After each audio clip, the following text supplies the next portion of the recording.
Welcome back, everyone, and happy Memorial Day. We're going to be reading some stories based on this first story. It's about the American Revolution, but we're going to be reading various stories about our men and women in uniform.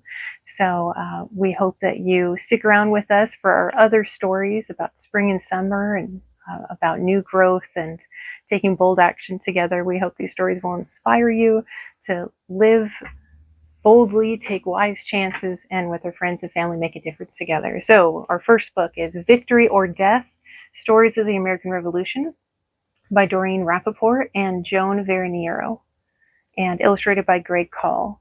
So go ahead and lean in with the spirit of adventure, grab a friend, and let's enjoy the story together. The Spy, James Armistead. In June 1778, France entered the war on the side of the Americans. Military action turned to the southern colonies, to Savannah, Georgia, to Charleston, and the South Carolina countryside, to North Carolina, and finally to Virginia. By spring 1781, the Marquis de Lafayette, a 23-year-old French nobleman, can you imagine? 23, these people are so young.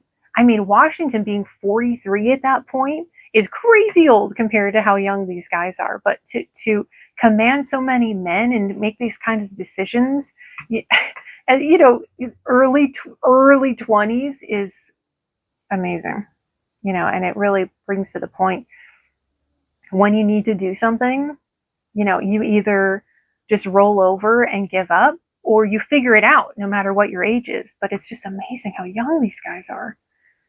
Anyway. Commanded the small American army in Virginia. His opponents were Commanders Benedict Arnold and Charles Cornwallis. Oh, Benedict. Although, as far as the food goes, it's tasty, but the guy, not cool. James Armistead crouched in the bush on the hill near the owner's plantation in New Kent, Virginia. He took out a spool of wire from his pouch. If he was lucky, he and the other slaves on the plantation would feast tonight on the crisp skin and rich meat of a roasted hog. It was mid-March 1781. James was hungry. He had been hungry for 4 years, ever since the British began their vicious campaign of destroying life in Virginia. They had burned anything and everything: tobacco, pork, rum, salt, oats, wheat, and of course gunpowder. James made a hoop and tied a slip noose to serve as the snare for the hog. From the pouch he took squirrel meat wrapped in a mullein leaf. He carefully put it through the snare on the far side, so the hog would have to go through the hoop to get it. No hog could resist raw meat. He held the long end of his wire and placed the hoop on the path at the height of the hog's head. Now all he had to do was wait. He climbed up the catalpa tree, fresh in bloom. The tree's common name was elephant ears because of its large leaves. He loved the sweet fragrance of its white flower petals and the purple lines running through them. From his perch in a low branch, he looked across the ridge and saw patches of burnt earth and buildings. To the south, he saw the sails of British warships and smaller frigates in the James River. James Armistead feared the British merchant sailors. They kidnapped slaves and shipped them to the West Indies to be sold. Suddenly, he heard a succession of grunts from behind the thick shrubs and vines. A fat one, he hoped. He shimmied down the tree and gripped the wire of the snare as tautly as possible. Leaves and twigs rustled as Pig tore through the woods towards him. When the black hog reached the snare, it smelled the meat and snorted in delight. It poked its head through the wire and sniffed more closely. Now! James pulled the slip noose tight. Ah! Victory! Pig was trapped. William Armistead's plantation was just over the rise, but James had to kill the hog and then get it there. Otherwise, gas from its stomach would build up and his treasure would go bad. Yeah, gross. Especially when it's hot. Carefully and steadily, he cut a slit down the hog's muscular middle. He reached in and pulled out its stomach digestive organs. It'd be hot, too. That close to being alive. Ugh. He wrapped the tasty innards. Grandpa would agree, but bristly mullein leaves as a present for his owner. He wiped his hands clean with the other mullein leaves. Dragging his treasure behind him, he started back to the plantation. He hung the hog by its hind feet from a log tacked across the top of the cabin. After a quick stop by the kitchen of the big house, he went to see his owner. William Armistead was in the barn, staring at a couple hundred bushels of last fall's wheat he had managed to scrounge from neighboring plantations. A few weeks ago, Armistead had been appointed commissary by the Virginia Assembly. His job was to supply food, blankets, and guns to the troops of the Marquis, that every patriot affectionately called Major General Lafayette. Lafayette's formal name was, and bear with me as we go through this, because I wanted to get it right, so I pre-looked up every word. So here we go. His formal name is Marie Joseph Paul Eve Rock Blair du Mortray Marquis de Lafayette. Woo! Can't fit that on a business card. All right, he had sailed to America with other wealthy Europeans who supported the colonial uprising. He won George Washington's respect and was now a major general in the Continental Army. Did you catch a hog? William Armistead asked. A fat one, James answered. I gave the cook the innards. William Armistead nodded. James knew without his owner saying it that he appreciated the gift. For the rest of the afternoon, James loaded wheat and boxes of ammunition into a wagon. Tomorrow at sunrise, he would leave the plantation. Lafayette had asked his owner to find intelligent Negro men who knew the Virginia terrain to serve as spies. William Armistead had volunteered James. That's nice. Lovely. Hopefully he was okay with that. He was to go to the Marquis headquarters at Williamsburg tomorrow morning. That evening, James shared the hog with the other slaves in the plantation. The feast was a welcome break from their everyday toil. Just before sunrise, he tucked his long white shirt into his breeches, put on his straw hat, and hurried to the barn. His slave pass was safe in his pouch, along with his knife and spool of wire. Instinctively, he patted the pouch and was relieved to hear the crinkle of paper. He never went anywhere without the slave pass. The farm overseer patted the horse's rump, and they began the 15-mile journey to Williamsburg. The sun shone golden. The smell of the fresh spring mud in the chilly morning air pleased James. It had rained hard the past few weeks, and James knew it would be wet and soggy ride down the peninsula between the York and Chickahominy rivers. But on such a beautiful morning, he didn't mind. He cushioned himself against the bushel bags of wheat as the wagon bounced along the ravine. Big farms lay on both sides of the ravine. The tallest thing in sight was the tower of St. Peter's Church. The wagon wheels fought the swampy ground beneath them on the narrow road. A number of creeks and streams drained into the Chickahominy and the York. Deascund Creek was the biggest and muddiest.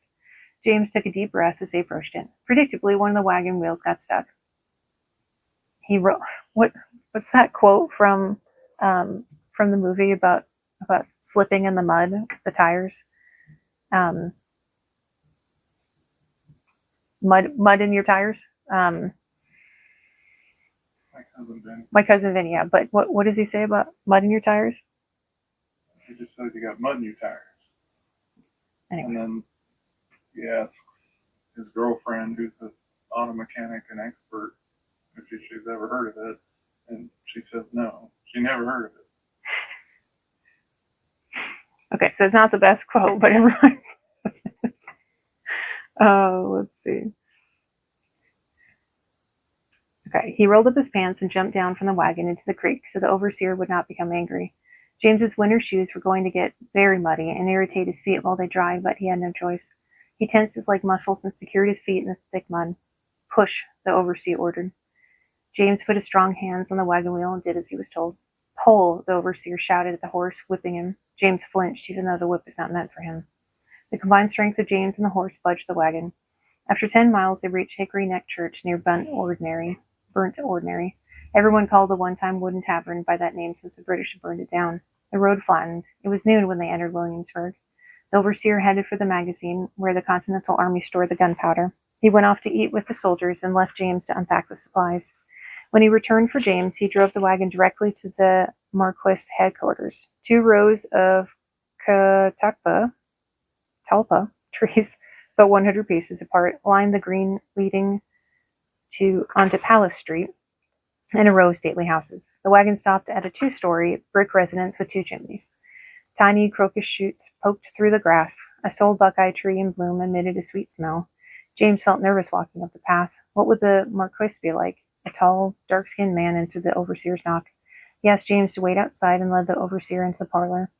Through the partially open parlor door, James heard the overseer greet Lafayette. The man led James around the back of the house to the kitchen. Several colored women were cooking. One of them gave him a slice of bread. The overseer was gone with the man brought back to the parlor.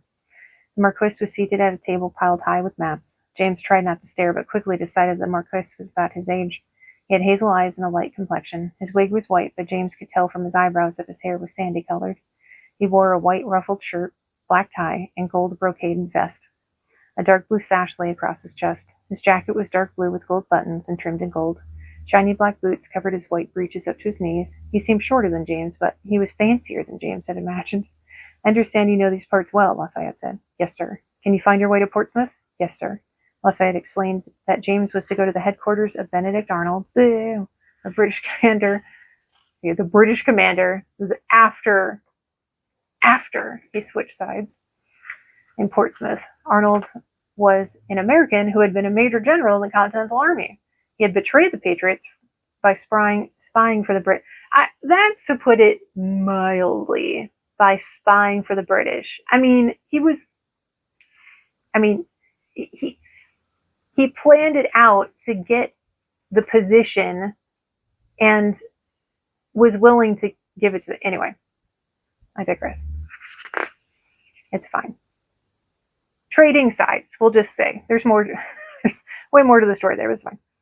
Now Arnold was trying to blockade the Chesapeake Bay Harbor so the southern states could not ship their crops overseas.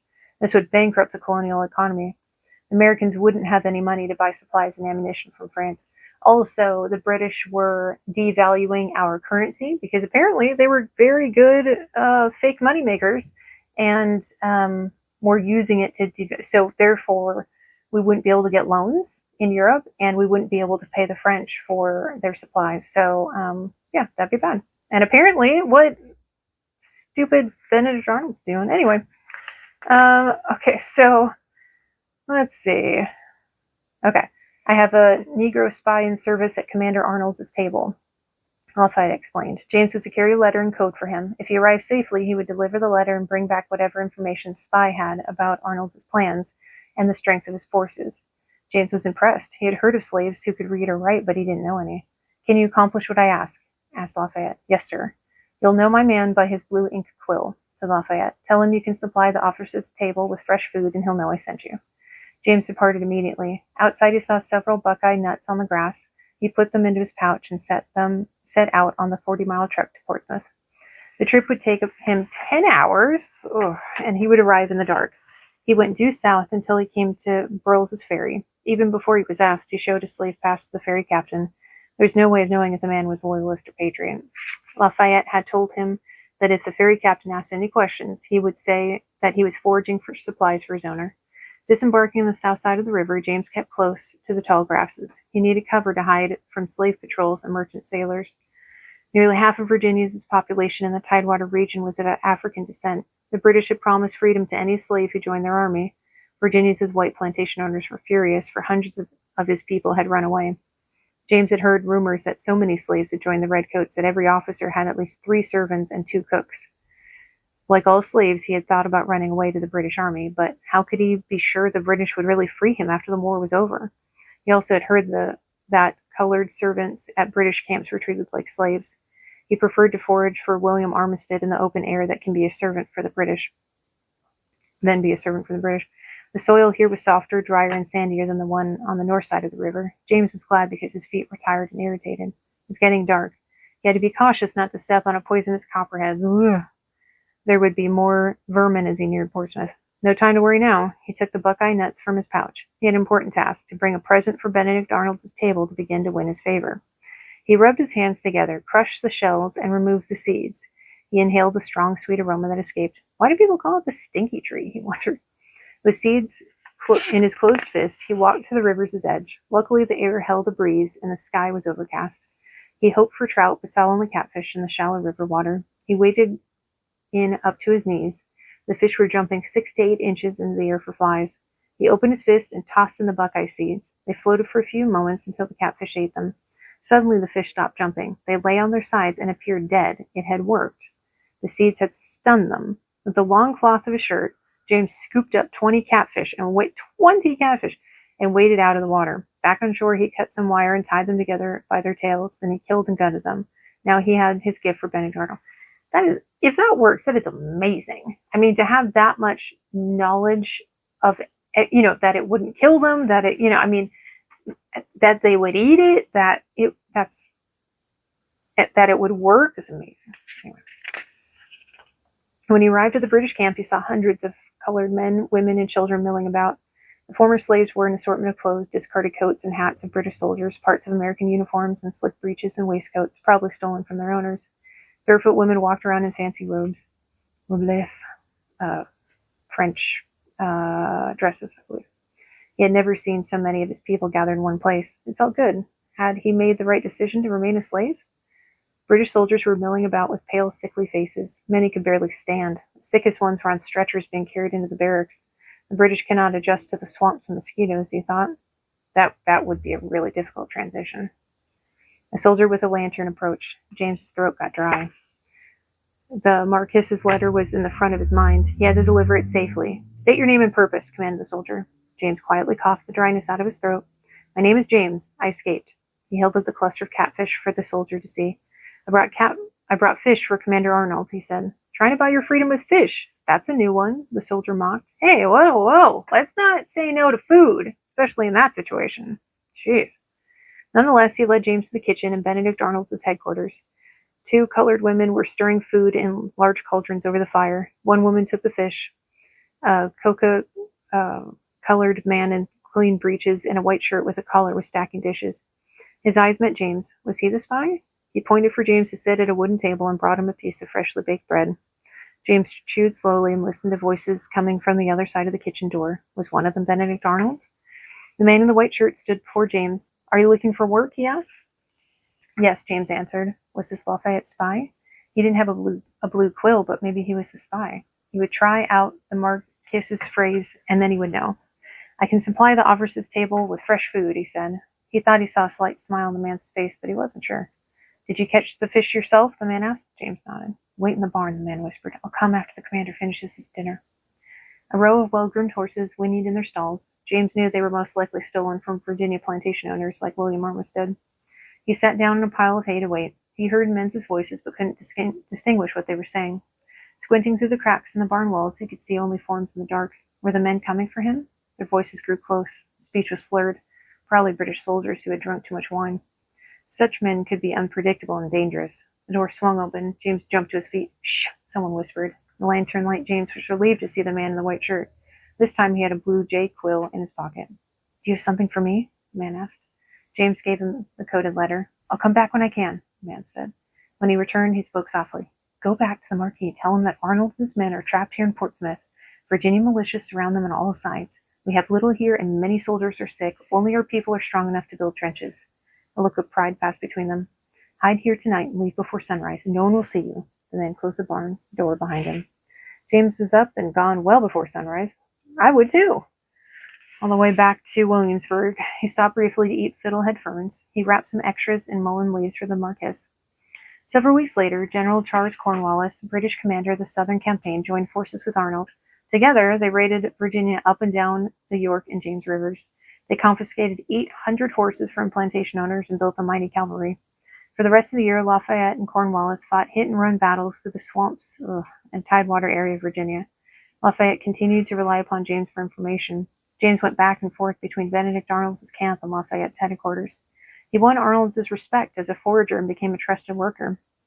He used his eyes and ears to find out what Arnold was planning and reported this back to the Marquis.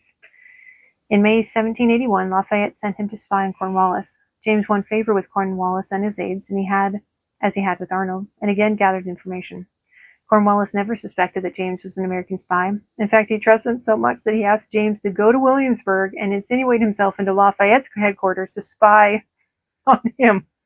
Over the months, Lafayette gave James invented reports to pass on to Cornwallis. The British commander never suspected that James was really spying for the Americans. On August 25, 1781, Lafayette wrote to Washington that he received the information about Cornwallis's camp in Yorktown from a sensible fellow who would keep open a channel for the most useful communications. This sensible fellow was James Armistead. The intelligence that James and other African-American spies obtained helped bring about the end of the war on October 19, 1781, at the Battle of Yorktown. In November 1784, James and Lafayette met in Richmond, Virginia. Marquis gave James a letter certifying that he had delivered services to me while I had the honor to command in his state. His intelligence from the enemy's camp were industriously collected and more faithfully delivered. He perfectly acquitted himself with some important commissions I gave him, and appears to me entitled in every reward his situation can admit of, as found in Quarles' The Negro in the American Revolution. In autumn 1786, the General Assembly of Virginia freed James. He shed his slave name Armistead and took the surname Lafayette. In 1819, he finally received a pension from Virginia for his services as a spy. James and Lafayette met again on October 27, 1824, when the Marquess visited Richmond for the first time since the war. James was standing in the street with other Virginians who had come out to honor Lafayette. Riding in an open carriage, Lafayette saw Armistead and jumped down to greet him. The unusual event of an international hero embracing a Negro man was recorded in the newspapers of the time. And that does it for this chapter, and see us next time for the last chapter.